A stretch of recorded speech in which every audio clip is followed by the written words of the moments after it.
It's the first time here. No, in Dubai is not the first time, but here for the 24-hour, and it's a great race. Especially, it's a very good track. I like. It's interesting. Yeah, the target here is make a kilometer with the car and be ready for the season. But you know, when you make a race, you wanna try the maximum. I think that we have a very strong lineup, so we can be competitive for the race. It's always difficult to understand how much. For the victory, for the podium, still don't know.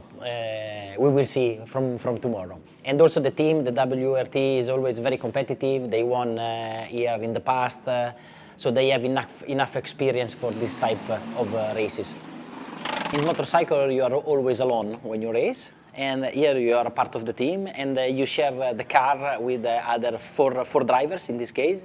And it's very, very interesting because we have a lot of fast guys where I can improve, I can learn because they are the top level with the GT car.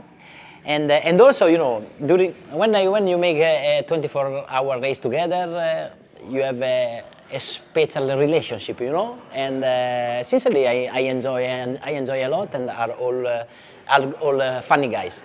Grazie ragazzi, ciao a tutti.